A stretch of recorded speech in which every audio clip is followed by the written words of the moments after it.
Bonjour frères et sœurs, j'espère que vous vous portez bien et là où vous êtes, et de la Martinique, de la Guadeloupe, de la Guyane, d'Haïti. Euh, bon, nous sommes très bons ici, il fait bon, le soleil est très chaud au New York, mais c'est bien. Ici en Floride, on a recommencé les services sabbatiques du côté de Tampa et aussi du côté de Melbourne et du côté de Naples.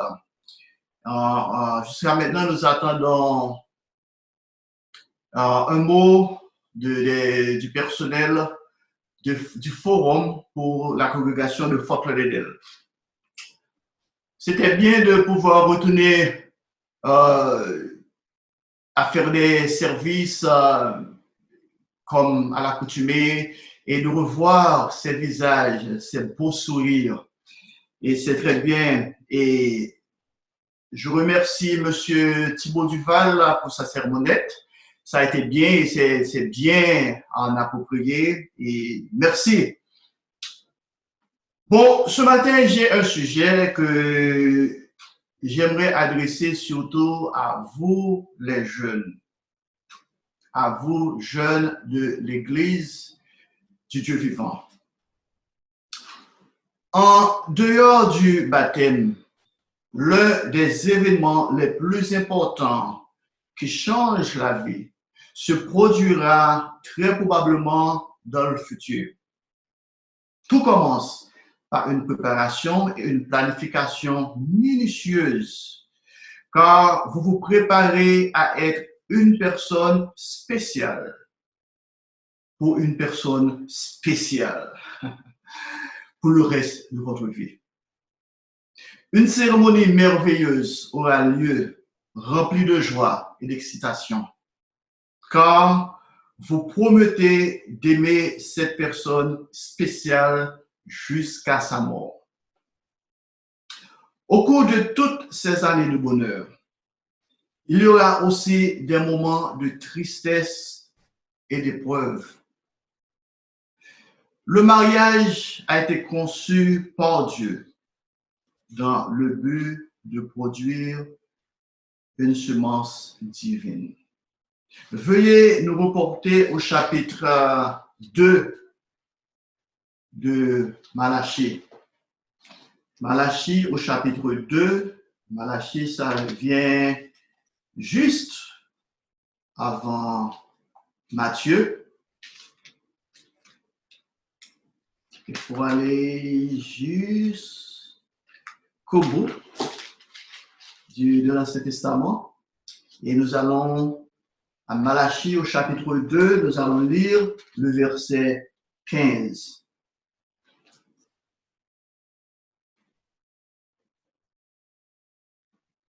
Nul n'a fait cela avec un reste de bon sens. Un seul l'a fait. Et pourquoi? Parce qu'il cherchait la postérité que Dieu lui avait promise.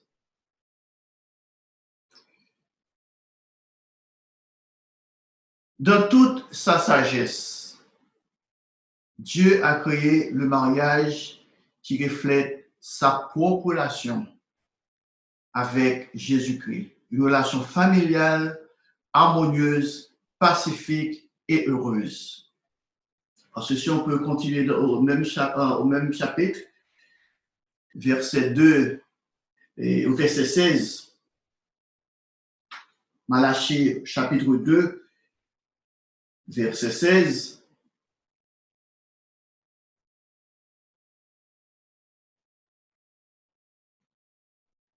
Bon, et même au verset 15. Et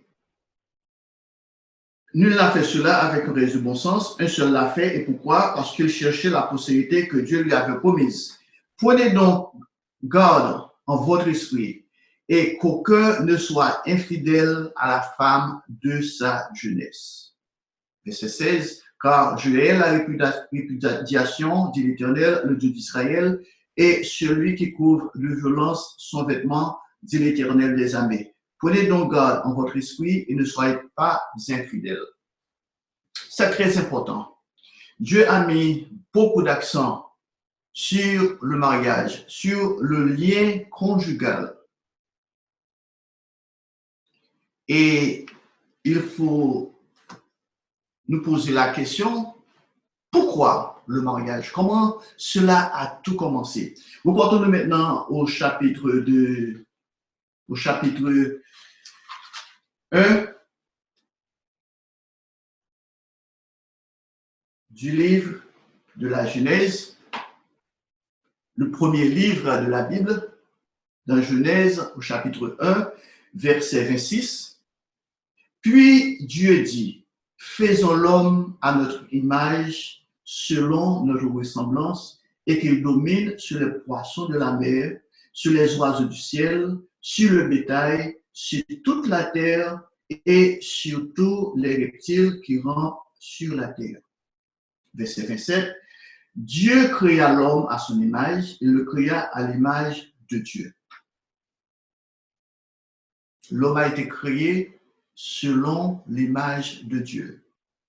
Il le créa à l'image de Dieu, il créa l'homme et la femme.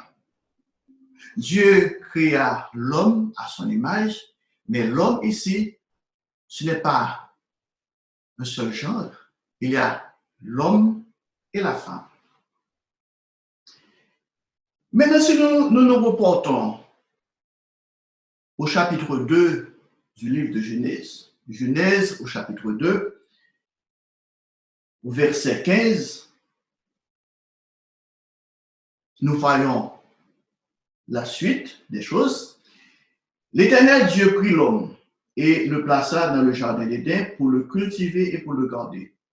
L'Éternel Dieu donne cet ordre à l'homme, tu pourras manger de tous les arbres du jardin, mais tu ne mangeras pas de l'arbre de la connaissance du bien et du mal, car le jour où tu en mangeras, tu mourras certainement. Mais le verset clé, c'est le verset 18. Après que Dieu a tout créé, il a créé les animaux, les êtres vivants, il a créé le soleil, la lune, la mer, tout ça.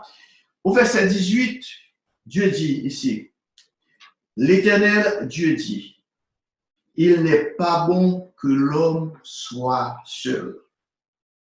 Je lui ferai une aide semblable à lui.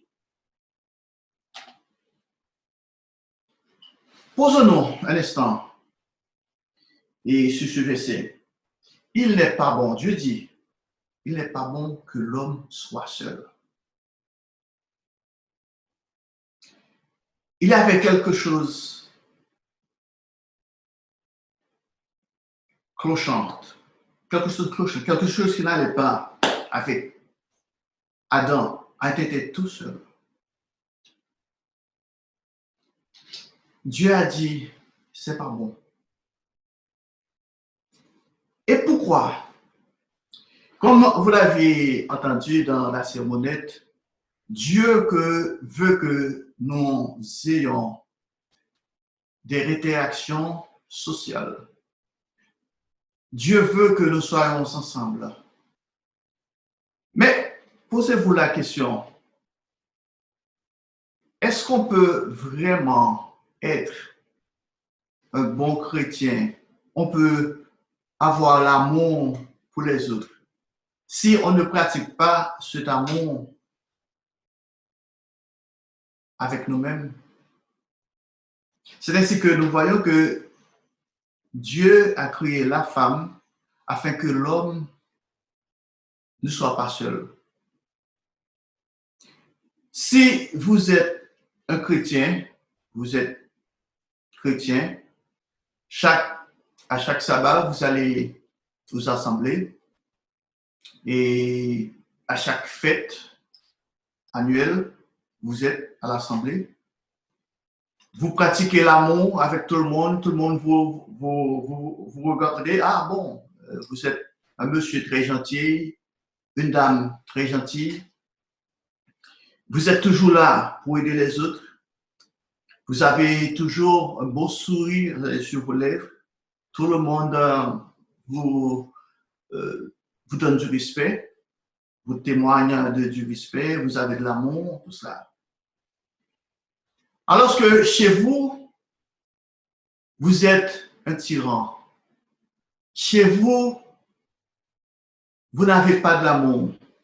Bon, je vais continuer un autre moment sur cet aspect. Mais ce que je veux mettre l'accent ici, c'est que Dieu a dit, il ne faut pas que l'homme soit seul.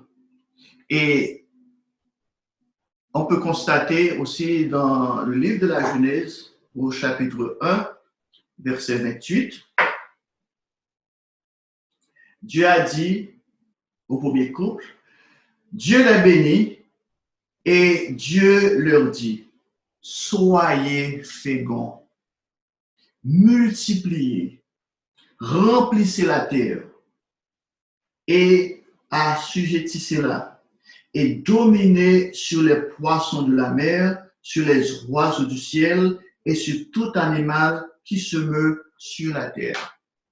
C'est que le premier homme et la première femme avaient reçu la responsabilité de dominer sur la terre. Non seulement de dominer sur la terre, mais d'avoir des progénitures, d'avoir des enfants.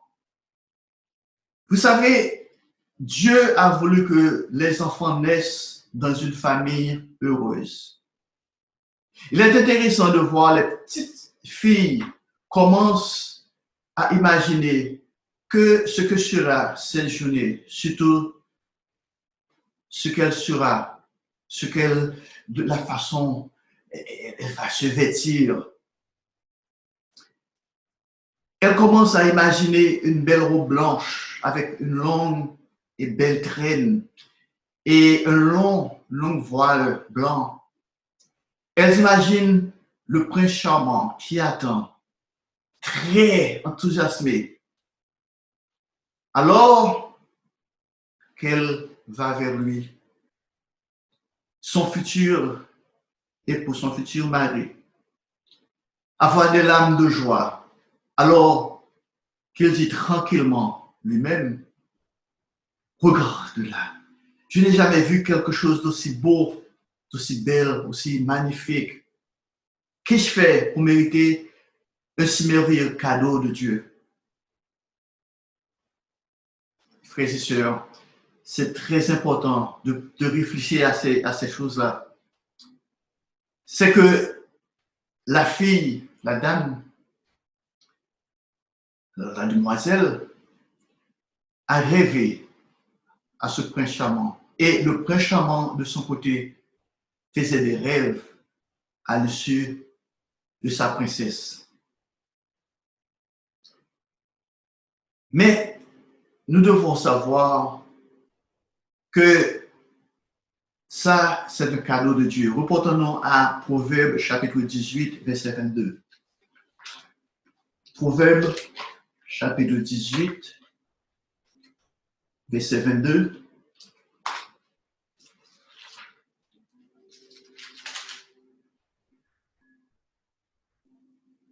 Celui qui trouve une femme trouve le bonheur. C'est une grâce qu'il obtient de l'Éternel. Ah, celui qui trouve une bonne épouse trouve une bonne chose et obtient la faveur du Seigneur. Chers frères et sœurs, que pensent vos enfants quand ils vous regardent en tant que mari et femme? Est-ce que vos enfants, quand ils vous voient, ils voient un père aimant, un père qui aime vraiment, qui témoigne de l'amour à leur maman? Est-ce que les mots du mari sont des mots gentils, des mots attentionnés, remplis de compassion, d'empathie, de respect et d'affection?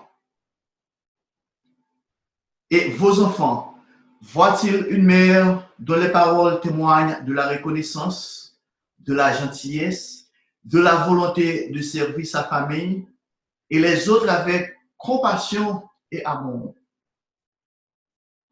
Comme je vous ai dit tout à l'heure, c'est facile de tromper les gens du dehors. C'est facile d'aller aux assemblées avec un visage souriant. C'est facile de nous exposer en tant que de bonnes personnes. Ah oui, tout va bien. Alors qu'à la maison, nos enfants, notre famille souffrent à cause de nos comportements. Il y a des hommes chez eux, comme je vous ai dit tout à l'heure, qui sont des tyrans. Vous devez faire ce que je vous ai commandé. Parce que maintenant, il y a des gens des hommes qui lisent Éphésiens 5. Parce que la Bible dit, femmes, obéissez à votre mari. Ils pensent que voilà, on a le verset.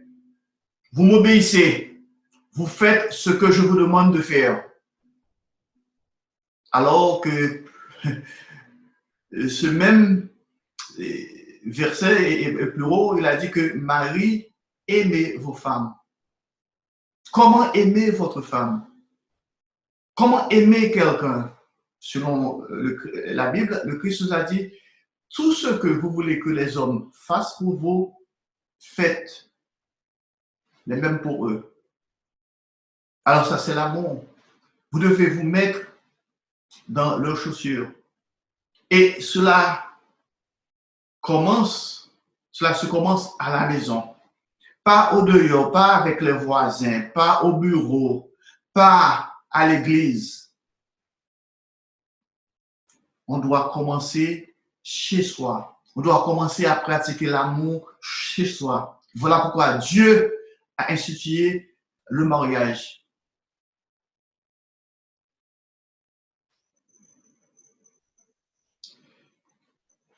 Vous savez que tous ces traits importants sont perceptibles lorsque les enfants sont bébés et même avant leur naissance. Il y avait un article paru en 2018 dans le magazine Parents, un article écrit par le docteur Jessica Timmons qui posait la question suivante. Quand votre bébé peut-il vraiment commencer à entendre votre voix ou n'importe quel son provenant de l'extérieur de l'utérus?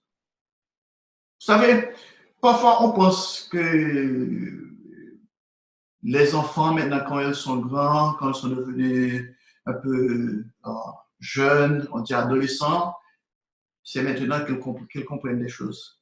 Alors non, les enfants, un bébé commence à apprendre, même avant sa naissance. Parce que, et ce sont des faits qu'il y a certaines réactions psychologiques que nous voyons maintenant autour de nous, dans notre société. Il y a des comportements. Et parfois, on pense que, ah oui, ce sont des comportements qui ne sont pas normaux. Mais je dois vous garantir, chers amis, que les enfants, les bébés, par exemple, dans un petit enfant qui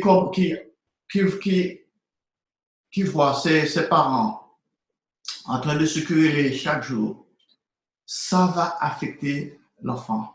Ça va affecter le petit bébé. Quand il y a la paix, quand il y a l'harmonie, quand il y a la joie, le vrai amour, l'enfant apprend de tout cela. Mais quand c'est l'opposé, quand c'est la confusion, c'est toujours des bruits et du désordre, des querelles, le petit enfant apprend. Et maintenant, le résultat, le petit enfant grandit avec des réactions, des problèmes psychologiques. Et ça va être difficile pour lui d'apprendre à l'école, ça va être difficile pour lui de s'adapter à la société, ça va être difficile pour lui même de faire des amis. Reportons-nous à Somme 139 et lisons les versets 13 à 15. Somme 139, verset 13 à 15.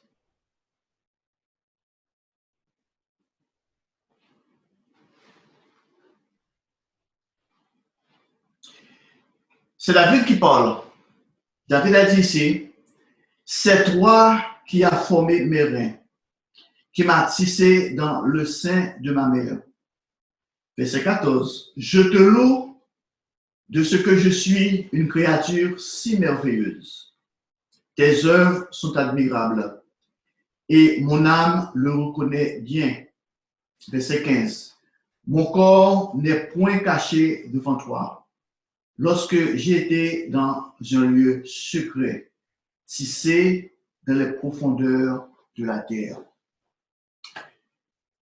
Ça, c'est le produit d'un amour, l'amour d'un homme et d'une femme.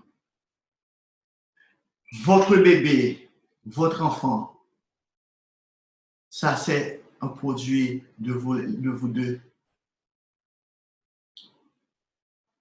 Et David le savait. Chers frères et sœurs, je vais vous poser cette question. Est-ce que votre enfant, avant sa naissance, avait entendu des querelles, des chamailleries, des blasphèmes, des mots durs, des injures, de railleries?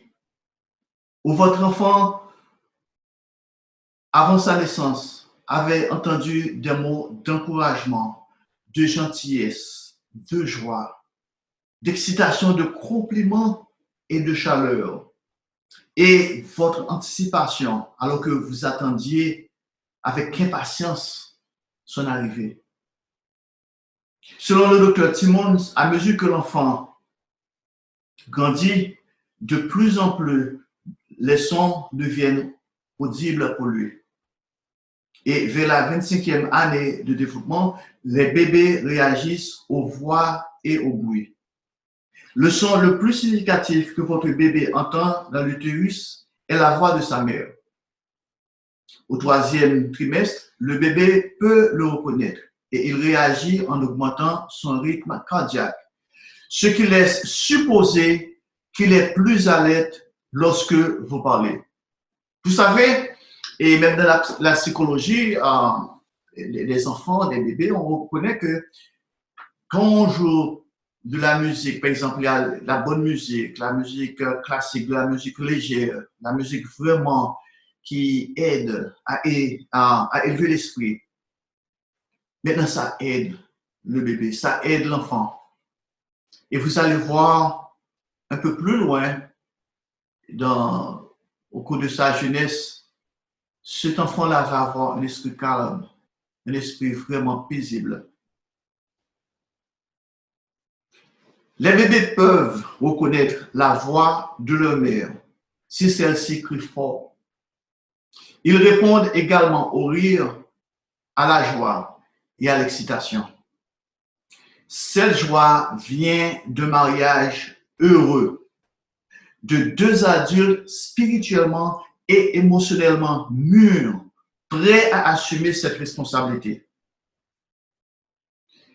Alors, mes frères, cet après-midi, je vais commencer par une série sur le mariage. Bon, je disais cet après-midi, bon, il est encore matin. Ce matin, je vais commencer une série sur le mariage. Il est important que nous comprenions l'importance de travailler à la construction de mariage heureux dès le début, alors que nous nous préparons à rejoindre la famille de Dieu dans le futur. Vous savez, Dieu, dans son plan, va augmenter sa famille. Vous et moi, nous sommes appelés maintenant dans notre chair, dans cette vie, pour apprendre à vivre comme une famille. Comme vous l'avez vu au début du sermon, dans Genèse, Dieu a dit, faisons l'homme selon notre image et notre ressemblance. Quand il a dit faisons-nous, il n'y avait plus d'un seul être. Il n'avait pas dit je vais faire l'homme selon mon image. Faisons-nous. Maintenant, il s'agit là de travail commun. Un travail vraiment bien détaillé, des plans bien détaillés. Et il est important que nous comprenions l'importance de travailler à la construction de mariage heureux dès le début, alors que nous convergeons vers la famille de Dieu, notre naissance dans la famille de Dieu. La première partie de ce sermon commencera donc par les personnes dans l'Église, dans le corps du Christ, qui ne sont pas mariés. Je ne me concentre pas uniquement sur les jeunes célibataires. Cette information peut s'appliquer à tous les membres de l'Église, quel que soit leur âge.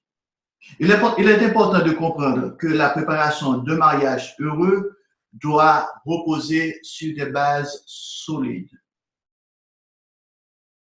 Quand on a une base solide, maintenant on a moins d'efforts, on a moins de conseils. Maintenant, on a tous les ingrédients pour être heureux, pour avoir la paix, pour avoir la joie.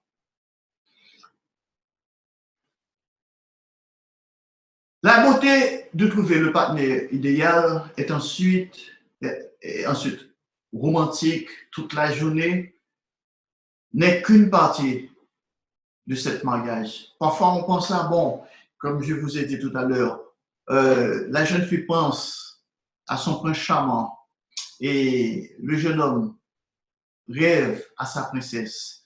Maintenant, on pense que, bon, ça c'est la romance, ça c'est vraiment le bonheur, c'est tout le bonheur. Mais je dois vous dire, chers frères et sœurs, cela n'est qu'une partie du mariage. Pourquoi? Parce que pour avoir un mariage réussi, pour avoir une relation réussie, il faut avoir les 3 définitions du mot amour. Le mot amour, il y a 3 mots grecs. Le premier, c'est agapé. Ça, c'est l'amour que nous avons les uns envers les autres. L'amour que nous témoignons envers notre mère, notre père. Et ça, c'est ce même amour que nous avons vis-à-vis de Dieu. Ça, c'est l'amour agapé. Et il y a l'amour filial, du mot grec philé, qui passe maintenant, ça c'est l'amitié. On aime être ensemble, on aime à passer du temps ensemble, on a tellement de choses en commun, on peut discuter quoi que ce soit, bon, et ça c'est bien. On peut vraiment se profiter, on profite du temps, on profite de la présence, la compagnie de notre ami. Et le dernier mot, éros, ça qui vient là, nous avons le mot érotique. Maintenant, ça c'est l'amour et nous trouvons la romance. Ça c'est la romance. Et bon, on veut s'encolasser et Dieu nous a dit dans sa parole de ne pas nous priver l'un de l'autre. Il faut avoir du temps pour cela. Nous devons passer du temps ensemble. Et ça, c'est très, très, très, très important. C'est Dieu qui a tout créé comme ça. C'est parce que cet amour est vraiment important parce que c'est ça qu'on a de l'attraction et l'un pour l'autre. On est attrayant l'un envers l'autre. Mais voyons ce que la Bible nous dit dans Hébreux au chapitre 13, au verset 4. Dans Hébreux, au chapitre 13, verset 4. Que le mariage soit honoré de tous et le lit conjugal exempt de souillure, car Dieu jugera les débauchés et les adultères. Chers frères et sœurs, Dieu vous a appelé pour quelque chose, de faire quelque chose sérieuse. Ici, il n'y a pas une question de, bon, parce que dans le monde, on s'aime, on se marie. Et puis, bon, peut-être dans un mois, dans 2 mois, dans 6 mois, 1 an, et peut-être 10 ans. Ah bon, maintenant, ça ne marche pas. Maintenant, ça ne marche pas, bon. Et c'est fini, bon, on se divorce. Et parfois même pendant le mariage, ah bon, ma femme est jolie, mais cette dame est plus jolie que ma femme. Ah, maintenant, et je ne peux pas m'empêcher parce que j'ai des sentiments pour cette dame. Dieu dit ici, le mariage est honorable entre tous et le lit est pur. Dieu jugera les fornicateurs et les adultères. C'est que maintenant, il faut penser à tout cela. Si vous voulez plaire à Dieu, vous ne pouvez pas être un mari, une femme, et puis maintenant vous dire, ah bon, et je peux regarder au-delà de mon mariage. Je peux avoir une relation au-delà de mon mariage, comme on dit, extra. Ça ne va pas avec Dieu. Et je dois vous dire, chers frères et sœurs, c'est ce que nous ferons la majorité de notre temps pour le reste de notre vie. Nous devons aimer notre époux, notre épouse.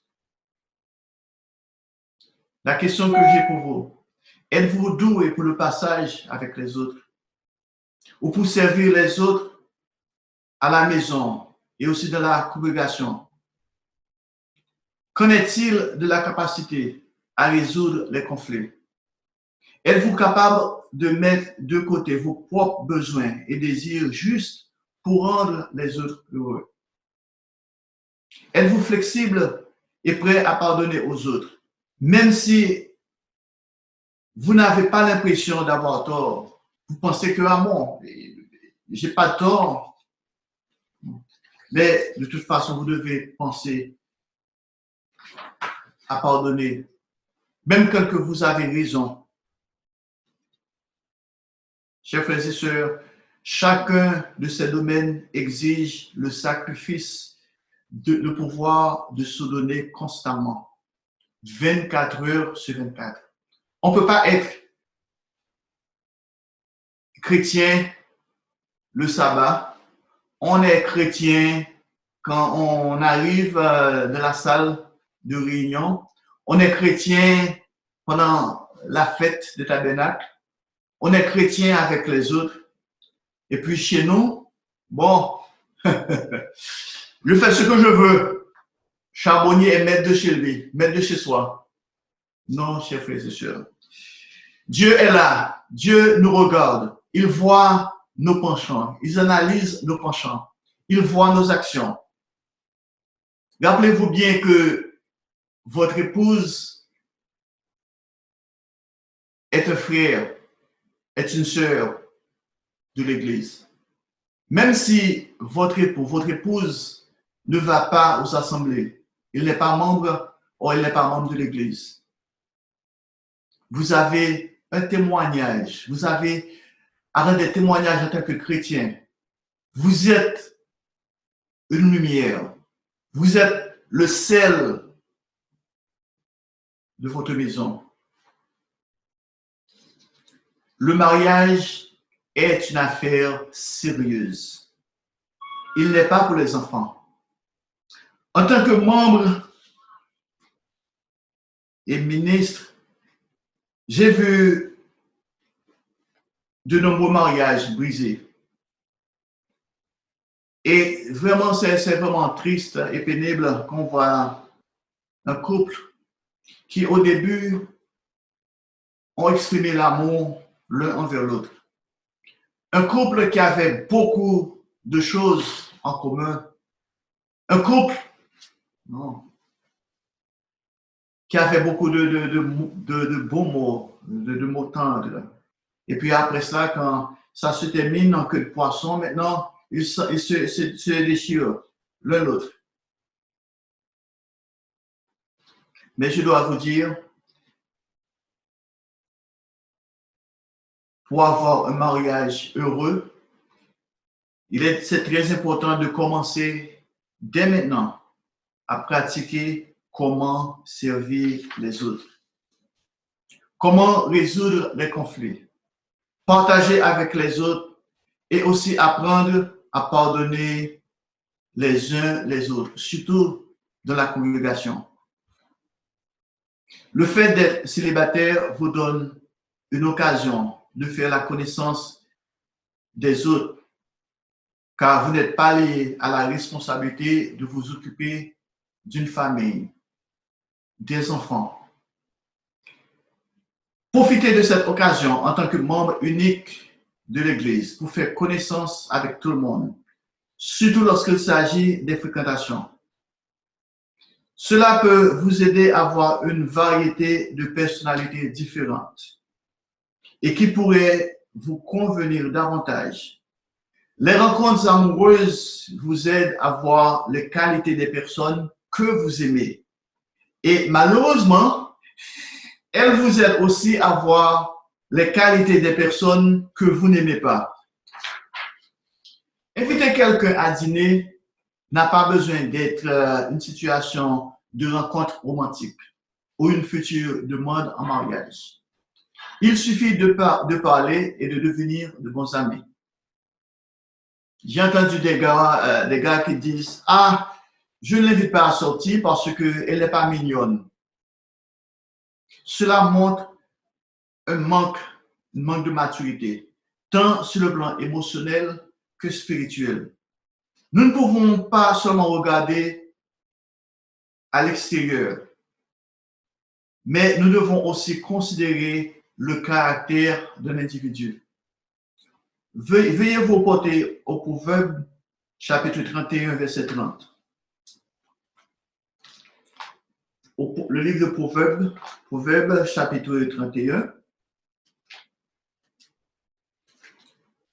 Proverbe vient après Somme.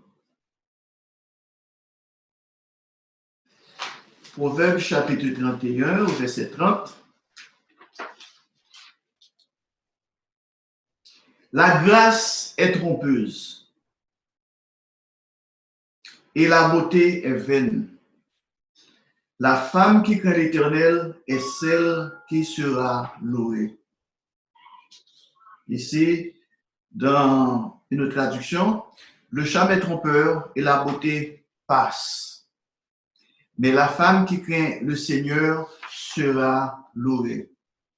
Je dois vous dire, chers frères et sœurs, j'ai connu beaucoup de personnes, de jolies femmes, et puis après une maladie, maintenant la beauté évanouie. J'ai connu des dames et dans leur jeunesse qui étaient très sveltes, comme des mannequins, comme on dit. Mais avec le temps, elles ont pris du poids. Maintenant, après la naissance des enfants, maintenant, pas assez de temps pour faire des exercices, pas assez de temps et pour prendre soin de leur beauté. Maintenant, tout est évanoui. Qu'allez-vous faire à ce moment-là? Ah bon, vous n'êtes plus ma femme. Ah bon, maintenant c'est le moment de regarder ailleurs. C'est le moment d'aller vers d'autres femmes que j'imagine qui sont mignonnes.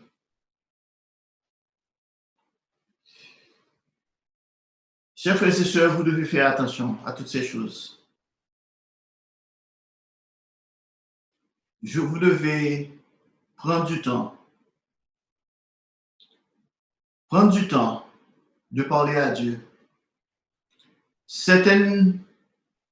Parfois, c'est bon de passer un bon moment avec quelqu'un, d'apprendre de cette personne. Et c'est là que j'ai réalisé, avant d'épouser ma femme, j'aimerais quelqu'un à qui je pourrais parler des choses spirituelles, à qui je pourrais discuter des matières bibliques. Et chers frères et sœurs, croyez-moi, quand vous trouvez cette personne, vous serez sans doute, sans aucun doute, que c'est la bonne personne. Ça, c'est la personne que Dieu veut pour vous. Parce que si vous pensez vraiment à rester dans l'église, vous pensez un jour à prendre naissance dans la famille divine, vous devez réfléchir à ces choses. Vous devez vous poser la question, avec qui j'aimerais passer le reste de ma vie avec? Chers frères et sœurs, quand vous trouvez cette personne spéciale, il est important à ce stade d'impliquer Dieu. Demandez que sa volonté soit faite. Priez sur vos sentiments en parlant ouvertement à Dieu et ensuite demandez-lui de vous guider et de vous aider à faire le bon choix. Parce que, je dois vous dire, il y a tellement, nous avons des milliards de personnes, des millions de personnes dans le monde et vous voyagez, vous faites des rencontres, vous voyez les gens. Parfois, vous regardez quelqu'un avec un sourire vraiment magnifique, un visage vraiment attrayant. Mais savez-vous qui sait tout de cette personne? C'est Dieu, notre Créateur, notre Père. Il sait tout, il connaît tout, il sonde les cœurs et les reins. Voilà pourquoi nous devons aller vers lui. Nous devons aller vers lui, lui prier, lui demander, Père Saint, aide-moi dans mes recherches. Aide-moi à trouver cette personne. Parce que Dieu, vous savez, Dieu connaît, vous connaissez très bien. Dieu connaissait ce que vous pensez. Il connaît, Dieu connaît votre avenir, Dieu connaît votre présent. Et Dieu connaît exactement ce que vous cherchez. Et puisque Dieu vous connaît mieux que vous-même, que vous connaissez vous-même, il faut prendre du temps de lui demander de choisir la bonne personne pour vous. Je me rappelle quand j'ai rencontré ma femme, pendant qu'elle était à l'ambassade du collège, à ce moment-là, j'avais beaucoup d'ambition. Mon ambition principale était de devenir médecin. Et je me préparais pour l'école de médecine. Et à ce moment-là, il y avait une dame dans la congrégation, elle aussi, qui étudiait la médecine. Et nous avions beaucoup en commun parce que nous passions du temps à parler de la médecine, comme ça. Mais une chose, je me rappelle toujours, j'ai prié à Dieu, j'ai demandé à Dieu, Dieu, de m'aider. Parce que je ne pouvais pas être, c'était vraiment difficile pour moi d'être sûr cette personne, cette fille-là était la fille idéale pour moi.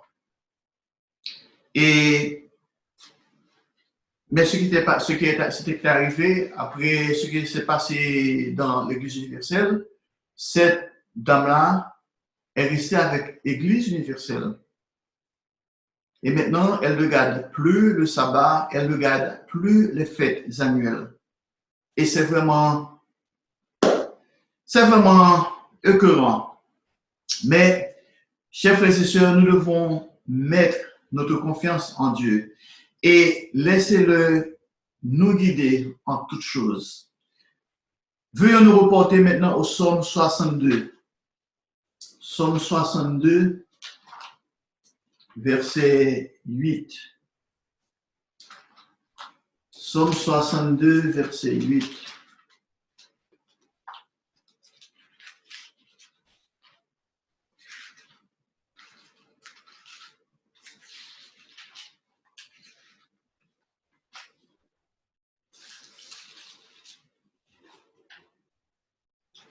Sur Dieu repose mon salut et ma gloire.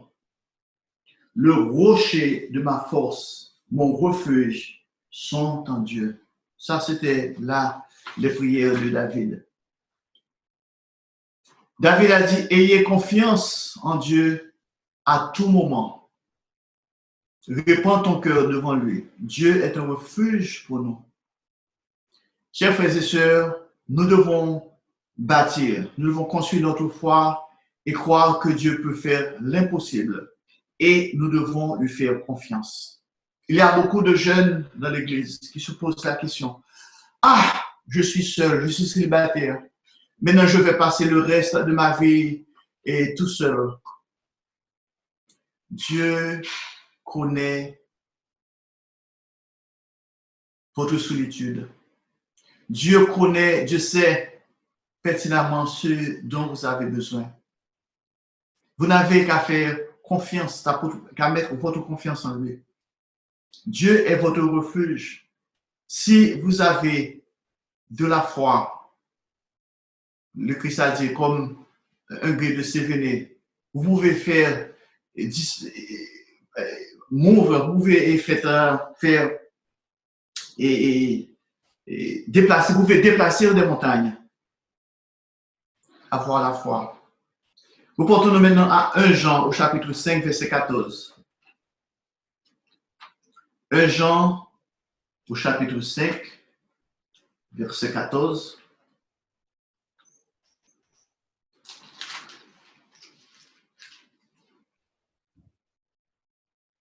Nous avons auprès de lui cette assurance que si nous demandons quelque chose selon sa volonté, il nous écoute. Si vous avez besoin d'une épouse, vous êtes célibataire, vous êtes tout seul, mais vous voulez faire la volonté de Dieu. Parce que Dieu dit, il n'est pas bon que l'homme soit seul. Vous voulez avoir quelqu'un pour partager votre vie, pour pratiquer l'amour, pour aimer. Dieu va vous répondre. Dieu va vous répondre selon sa volonté.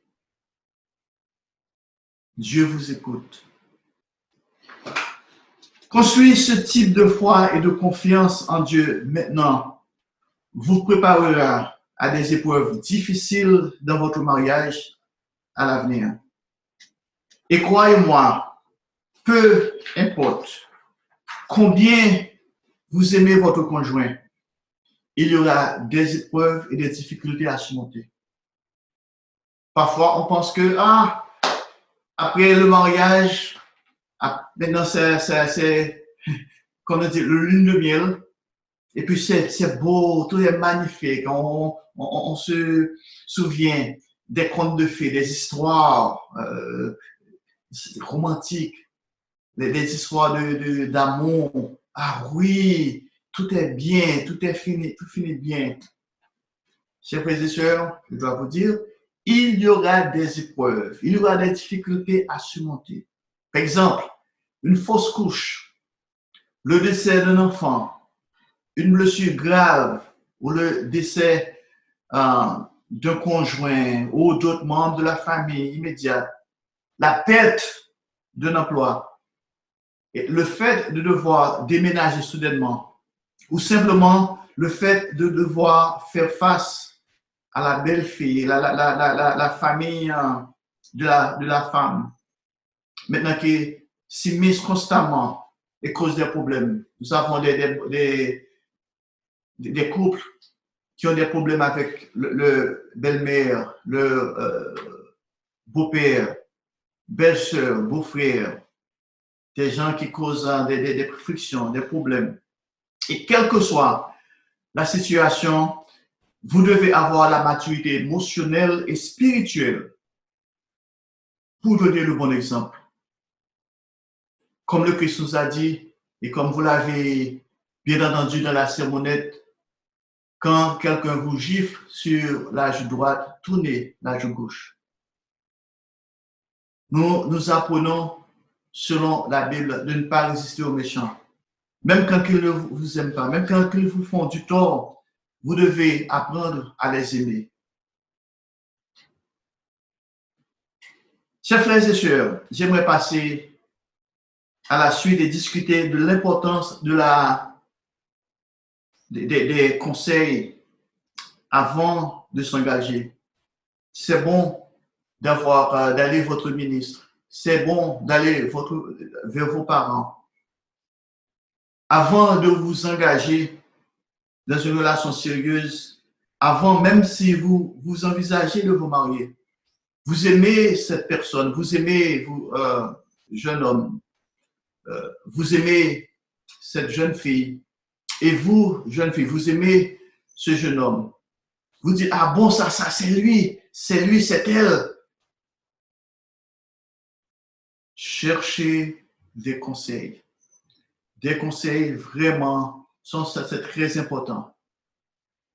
Parce que ça, c'est l'une des étapes les plus importantes pour chaque membre de l'Église de Dieu, quel que soit son âge, pour construire un mariage heureux et réussi. Parfois, on pense, ah bon, j'ai assez d'expérience, j'ai tout su, je n'ai pas besoin d'avoir les avis d'autres personnes. Je me rappelle un couple qui était, ils s'aimaient l'un de l'autre, de jeunes gens de l'Église, qui pensaient qu'ils s'aimaient vraiment, et puis parce que c'était deux adultes qui ont été mariés avant. Et puis ils étaient allés voir un ministre. Et puis le ministre les posait des questions, le ministre essayait de mettre les choses au point. Et puis la fille a dit au ministre, ah bon, nous avons déjà pris la décision de nous marier. Et nous sommes résolus de nous marier, quel que soit ce que vous nous dites maintenant, nous allons nous marier. Alors le ministre a répondu, mais si vous êtes résolu, vous avez pris votre décision, pourquoi êtes-vous ici? Et maintenant, je perds mon temps et vous perdez votre temps. Et malheureusement, ce couple n'a pas suivi les conseils et puis ils se sont mariés. Mais devinez, ils ne sont plus mariés aujourd'hui. Et c'était vraiment triste. Là, lors de la fête des tabernacles, il y a quelques années de cela, j'ai vu cette dame et puis je me dis, mais où est votre mari? Nous ne sommes plus mariés. Et c'est triste. Deux chrétiens, deux personnes qui ont vécu dans l'église, deux personnes qui sont, je dirais, adultes, qui ont de la maturité physique. Nous devons prendre soin, nous devons faire attention à tout cela, chers frères et sœurs. Reportons-nous maintenant au Proverbe, livre de Proverbe, Proverbe chapitre 28, verset 26. Proverbe chapitre 28, verset 26.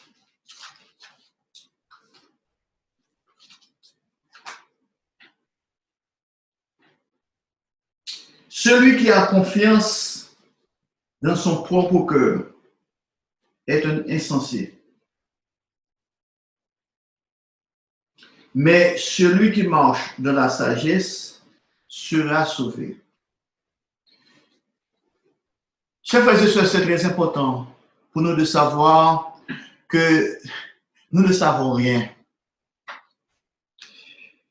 Parfois, quand on pense qu'on a On a de la sagesse, on a de la connaissance, on n'a pas besoin des conseils des autres, on n'a pas besoin des conseils de ministres. Chers frères et sœurs, nous devons faire attention à tout cela parce que nous nous trompons. Nous trompons. Lorsque vous décidez de vous marier, vous avez conclu une alliance avec Dieu que vous allez aimer et chérir votre futur conjoint pour le reste de votre vie, jusqu'à sa mort. Comme le baptême, c'est la décision la plus importante que vous aurez à prendre pour changer votre vie. Cette décision devrait durer jusqu'à la mort. Voilà pourquoi la consultation prénuptiale doit toujours commencer avec une relation sérieuse. Avant une relation sérieuse ne se développe.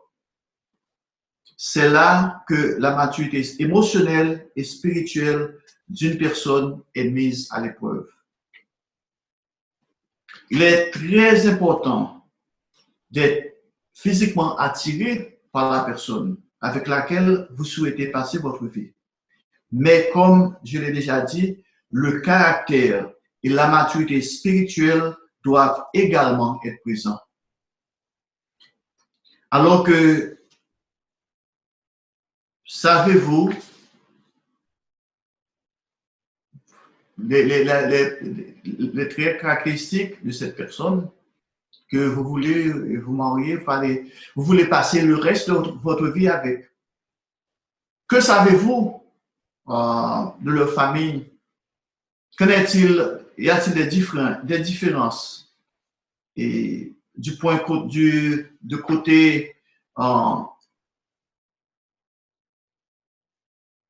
culturel? Connaissez-vous bien la santé de votre compagnon potentiel? Il y a tant de choses, il y a tant de questions à se poser. Parfois, il y a des choses qu'on ne veut pas discuter avec les autres.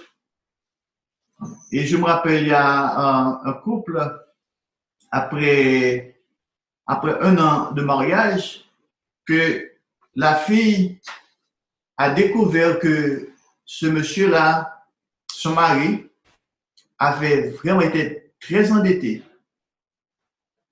Alors que elle ne le savait même pas. Et à ce moment-là, il fallait faire la faille, il fallait se débarrasser de certaines choses. Et puis maintenant, cette dame se demande, mais maintenant, le mode de vie est complètement affecté par ces choses-là. Alors que quand la fille maintenant a demandé au jeune homme, mais à son mari, mais pourquoi vous n'avez pas parlé de ces choses-là? Et sa réponse, il est, ah bon, et je ne savais pas que je devrais vous en parler. Et d'autant plus, vous n'avez pas me posé la question. Voilà pourquoi, chers frères et sœurs, c'est bon, avant même s'engager, de prendre un engagement, comme on dit, les fiançailles, il faut qu'on a des conseils, des séances de conseils avec le ministre. Le ministre, il faut étudier la Bible. Il faut prendre du temps avec vos parents, parce que vos parents vous aiment. Vos parents savent ce qui est bien pour vous. Vos parents veulent votre bonheur. Parfois, on pense à non, je n'ai pas besoin de vous écouter. Vous êtes toujours là à s'immiscer dans mes affaires. Vous êtes toujours là à me prêcher. Chers frères et sœurs, vous, jeunes de l'Église, vous jeunes qui m'écoutez, prenez du temps, prenez votre temps, soyez patients, réfléchissez à ces choses.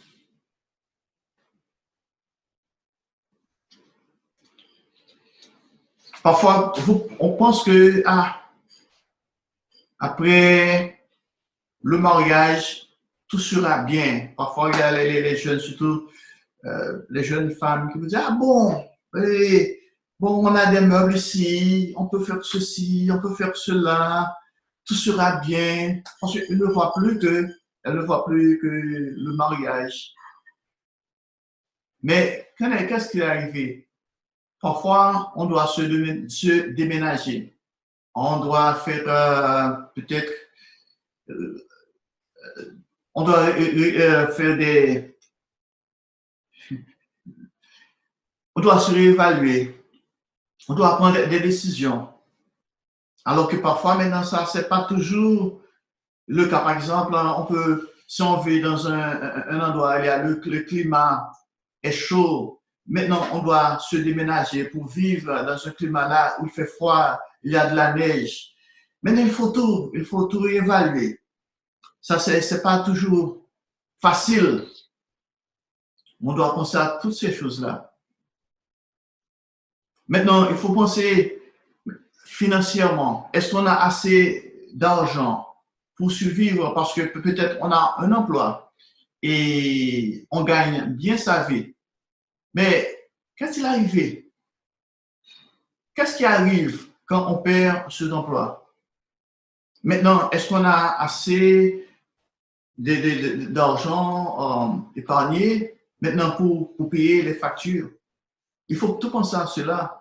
Et maintenant, c'est cela, un ministre peut vous aider.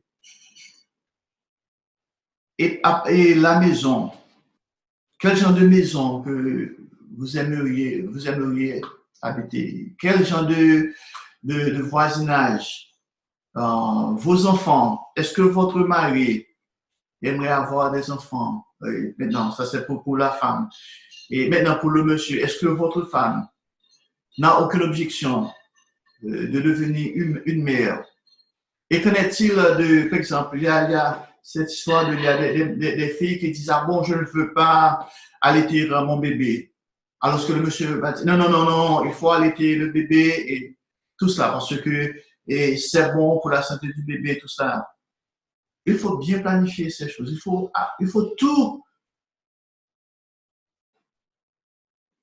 répondre. Comment allez-vous élever vos enfants? Êtes-vous d'accord tous deux sur la manière de les discipliner? Parfois, il y a des conflits. Le monsieur veut discipliner ses enfants d'une manière, parce que ça, c'est la façon qu'il a été élevé. Alors que la femme, de son côté, veut discipliner d'une autre manière, parce que c'est ce qu'elle a appris de ses parents. Nous devons tous penser à ces choses-là. Et à propos de votre belle-mère, votre beau-père, votre belle-sœur, votre beau-frère, s'agit-il des personnes gentilles, des personnes qui vous accueillent, ou des personnes maintenant qui cherchent à s'intégrer dans vos affaires, qui cherchent à causer du problème pour vous, à mettre du bâton dans vos roues, comme on dit. Il y a des gens comme ça. Il y a beaucoup de mariages qui ont été ruinés à cause de ce genre de comportement. Parce que parfois, il y a l'homme qui va toujours vers sa maman parce que il manque sa maman. Sa femme ne se comporte pas sa maman. Sa femme ne fait pas la cuisine comme sa maman. La femme ne fait pas le ménage comme sa maman. Maintenant, il manque sa maman. Il va auprès de sa maman. Et la maman, lui, c'est comme un soldat, va vers son épouse pour lui dire, ah bon, voilà comment il faut vous comporter avec mon fils. Voilà comment vous devez faire la cuisine. Et tout cela. Il y a beaucoup de choses. Il y a le côté, le père, lui, qui peut intervenir. Ah bon, il ne faut pas parler de cette façon à ma fille. Il faut traiter ma fille de cette façon. Voilà, chers frères et sœurs, il faut penser à toutes ces choses. Il faut penser vraiment le but du mariage. Il faut mettre Dieu avant toute chose. Donner la première place à Dieu. Nous portons à Éphésiens, au chapitre 5, verset 31, pour voir ce que Dieu dit, ce que Dieu nous recommande. Éphésiens, chapitre 5, verset 31.